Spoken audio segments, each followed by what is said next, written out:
Good day, Sir Mer or Elmer of Princesa, Palawan. So ito na po yung unit ninyo. Sa lahat ng ginawa natin dito at mga upgrades na ginawa natin, parang ang naiwan na lang is yung balat. Lahat ng panloob po inayos na po natin, pinalitan na po natin lahat ng barrel, and very satisfied naman tayo sa result. So ngayon itetest natin sa 25 meters, check natin yung groupings niya kung decent naman. Okay, so linagyan natin ito ng ating barrel, yung barrel natin, at ayun, in-improve natin yung pangloob, valving, yung regulator na inyo, in-improve na rin natin, ayos natin para consistent ang pressure. Mahangin-hangin po ngayon mga kaibigan, at wala tayong magagawa, pero talagang kailangan nating mag-test ng unit. So ayan, magamit ako ng Meteor resize to 5.50.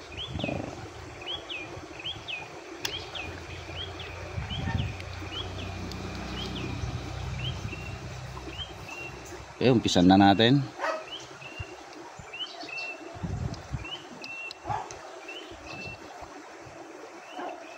Magbibigay tayo ng marka muna. Okay, ayun, yung unang mark natin. Subukan nating sundan as much as possible kung kaya natin.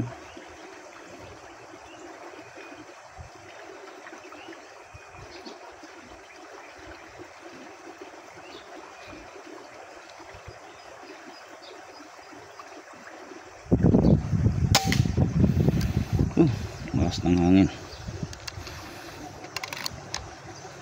Okay lang yan. Kapakita ko yung mga dahon. Hope maliwanag dyan. Yan yung dahon sa baba pa lang po yan. Iba yung lakas ng hangin sa taas. Hope nakikita ninyo sa camera. Check natin yung camera. Masyadong magalaw. Balik tayo sa board. Ayan, ayusin natin ulit yung camera at nagbo-blurred. Okay, ayan, medyo tumitigil na.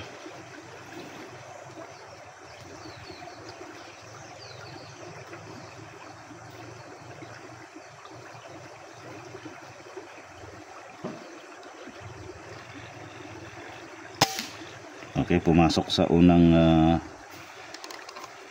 butas natin. Pangalawa.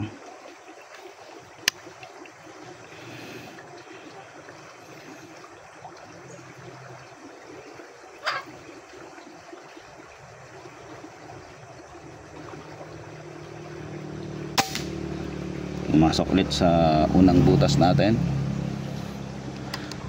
Medyo tumitigil na kasi yung hangin. Ayan, bumabalik na naman. Pero okay lang yan. Pagtyagaan natin. Pag nasa hunting naman tayo or competition, hindi naman natin makokontrol yan.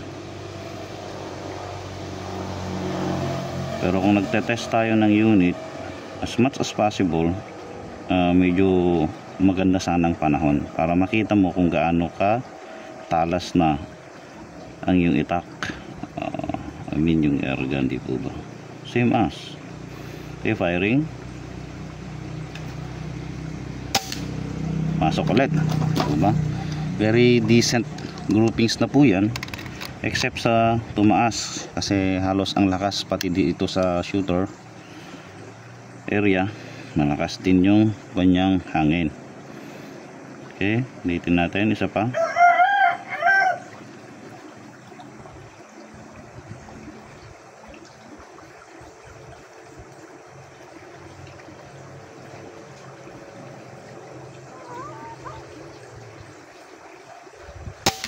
Okay, yan. So mamaya mga kaibigan or Sir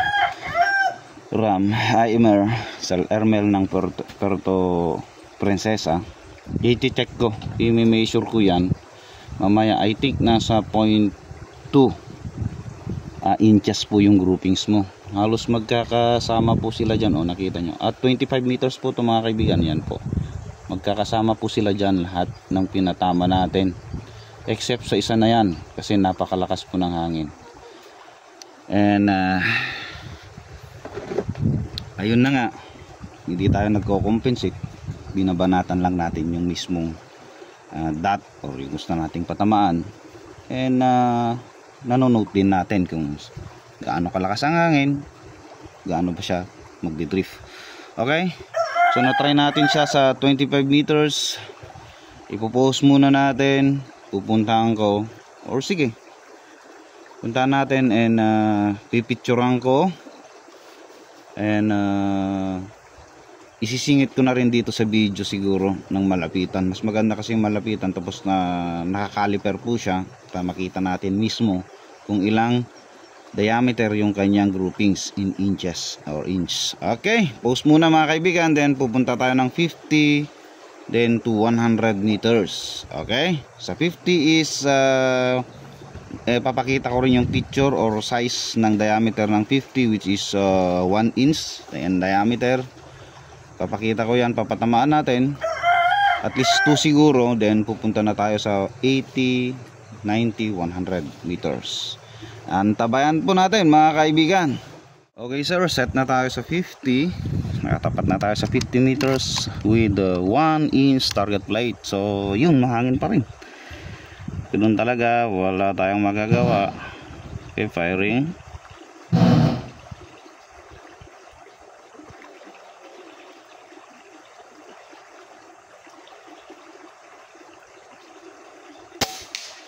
Okay, hit. Magalaw pa yung shooter, papansin nyo sa reticle. Papansin nyo may hold tayo.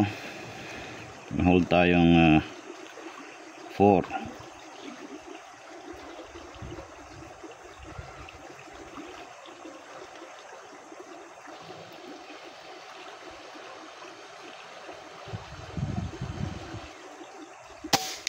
Okay, hit ulit. So 2 consecutive shots. Siguro punta na tayo sa 80. Sige, iayos lang natin. Oops, mukhang yan ang kaya. Okay, yan po kasi yung 80 natin mga kaibigan. Okay, ayusin natin ang parallax. Okay, so punta ko sa 90. Nakita nyo yun, malakas po yan, nakatayo. Pero dito tayo sa 80. Okay, punta ko rito sa 3 mil.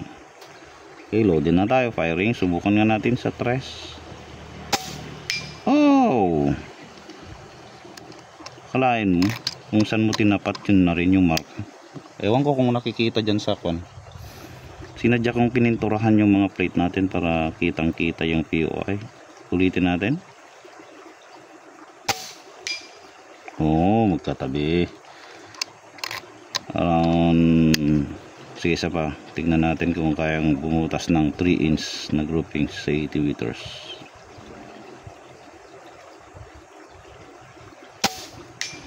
Nalipad na ng hangin.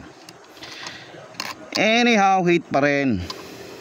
3.5 by 4 po yung ating target plate.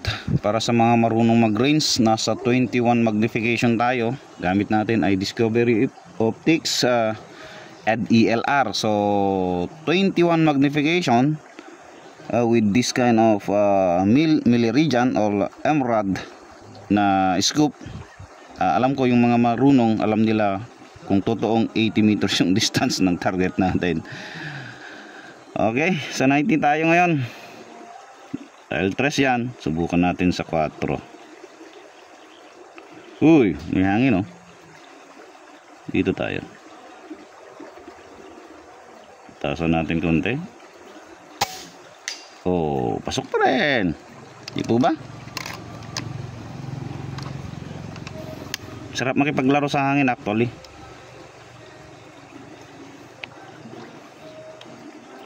Yan. Oops, mahangin talaga. Kita tayo. Try natin. ang ginagawa natin ay safe zone na sipat. Di ako nawawala sa board or target. Malakas na to. Dito tayo.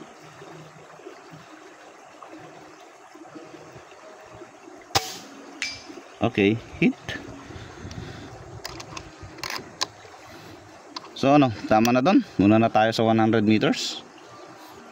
Kita pa rin ba dyan? Mukhang hindi na maliwanag Mahina ang cellphone natin Isa pa sa 90 with that wind gas.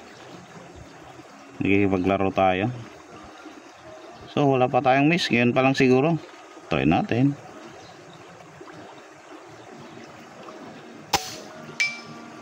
Hit pa rin naman. Nasa taas niya ng pangalawang hit natin, diba? Siguro punta na tayo sa 100. Okay, yun. Saan ka na? 100 meters board. Ayun siya. Ito very risky na to. Masisira record natin. Lahat hit, diba? Tapos pupunta tayo ng 100, di na natin matatamahan. Mahangin, medyo okay lang. Try natin. Mahangin dito sa shooter, mahangin din dun. Paharap sa akin, doon naman is pa left to right. Akin naka-diagonal, right to left. Try natin dito.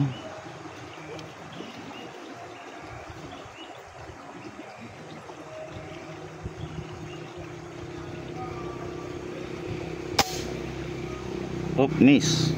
Hindi natin nakuha yung lipad niya.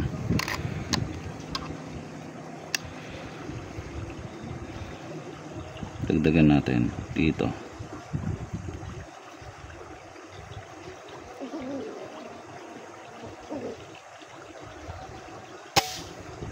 Okay, yun, hit.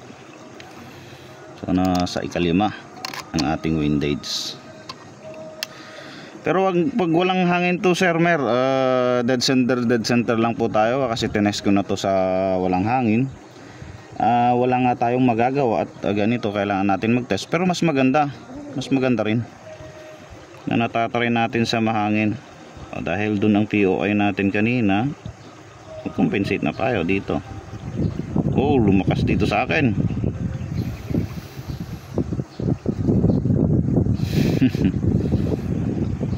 Hindi ko alam kung nare-record dyan sa inyo dito sa cellphone yung hangin. Patilahin muna natin para walang rason at magkwentuhan tayo. Ito yung tricky na part, mga sir, sa mga nanonood, mga kaibigan natin, mga ka-airgun. Ito yung pinaka position ng shooter, iba ang direction ng hangin. Sa mid-range, sa gitna, sa gitna po, kunwari sa 50 meters, iba. Then so 100 meters, iba rin doon. And tandaan po natin, hangin lang po yung usapan natin dito, mahirap na po. Dagdagan mo pa yan ng Mirage. Alam po ninyo yung Mirage, siguro i-research na lang ninyo, or i-explain ko na ng other videos about Mirage. Kasi iba na naman yung density ng air. Like kasi dalawa yan, wet air o basang hangin, hot air, init na hangin. Iba rin na naman yan. May mga epekto sa ating projectile or pellet flight or ating slug flight. Maraming epekto po yun sa ating trajectory. And kung very familiar ka na, madali na lang sa'yo. Okay? At ito, additional tips lang po ito, mga kaibigan, kasi habang hinihintay natin yung ganitong malakas ang hangin, para hindi naman sayang yung record natin. May miss na, di ba? Nadadagdagan pa dito, di wala na. Okay, tignan nyo yung mga dahon dun. Lakas. Subukan natin dito.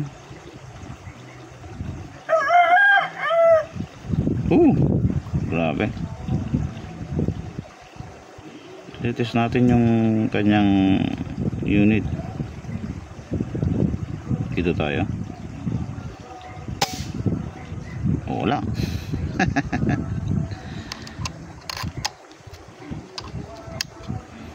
Diba? Pinaka worst condition para mag-test ng unit.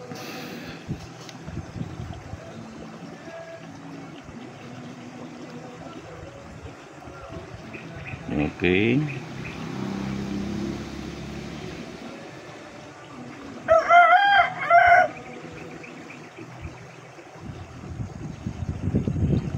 Tinutulak para sa atin. Tapos tinutulak doon.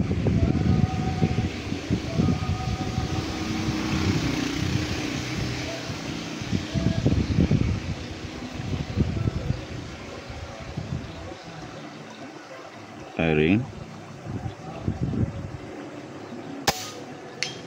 Okay, nasa gitna yung katama natin.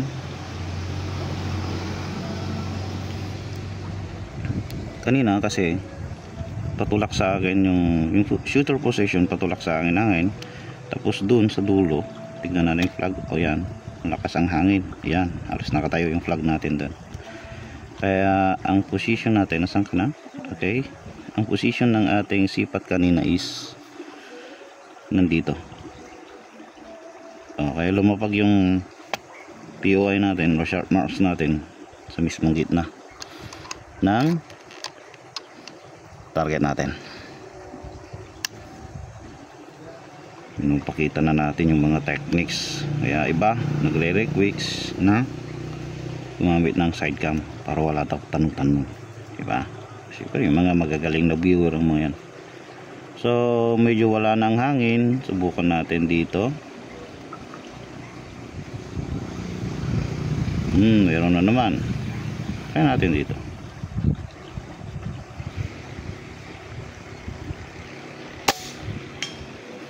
Okay, hit ulit. So ganun lang. Tested, 100% proven na tayo. Magandang pag-test. Malakas ang hangin. Sir Mer, pag walang hangin ito, 100% po tayo magandang groupings mo kahit hanggang 100 meters. Pero ang situation natin, tulad nga namin, sinasabi naming mga trained personnel, situation dictates tactics. Pag ganitong situation, ano nga ba ang magagawa? Diba? Hindi pwedeng may rason. So ayan, 100 meters. Okay naman.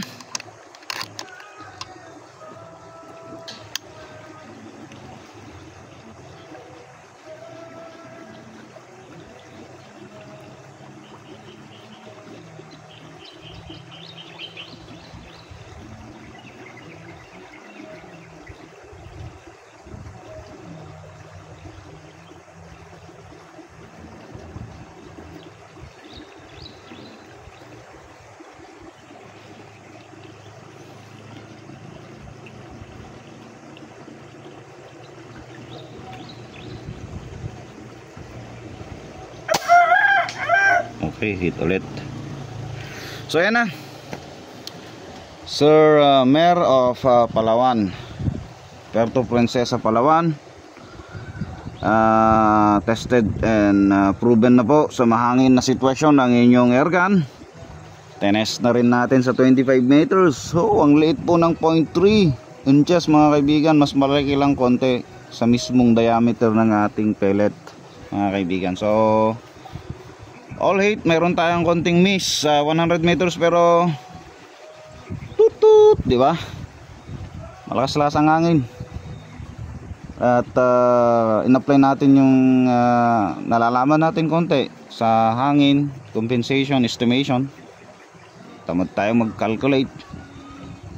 Kumuha ng record ng wind. Though okay naman.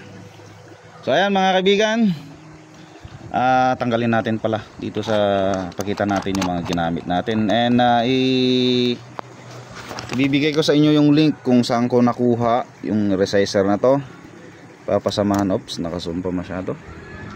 Papasamahan din kita, sir, meron ng yung link.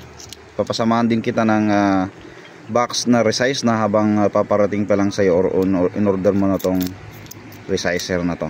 Papakita ko sa iyo yung link para maka-order ka na ng sarili mo. So ito yung ginamit natin, mga miniature na resize. Hindi po siya natimbang or hindi ko na chinek kung ilan ng kilo nila. Mostly tinitimbang natin. So ito, feature, running ka with this type of chronograph, off na, running ka ng 880 fps. Pero nakita nyo naman, yan po yung 100 natin. Tapos yung 80, 90. Isisingit ko na rin later yung inyong dope or data pass engagement. So pansamantala ay kahit hindi na siguro kasi yung scoop naman ay sa akin. Pwede nyo hanapin later on sa inyong scoop. Bale, may mga video naman ako dyan kung paano mag zero, anong gagawin natin. Ayan, ito yung unit nyo. Medyo lilinisin lang natin konti, medyo marumi. Pinahirapan ako nito pero okay lang. Masaya, challenging, yun yung hanap natin, challenging, diba? So ayan yung barrel natin, pang pinaglalagay-lagay natin kung ano-ano. Okay, thank you sir Elmer of Palawan Prinsesa, Puerto Prinsesa Palawan, sa tiwala sa akin. Hope mag-enjoy ka na ngayon. Thank you.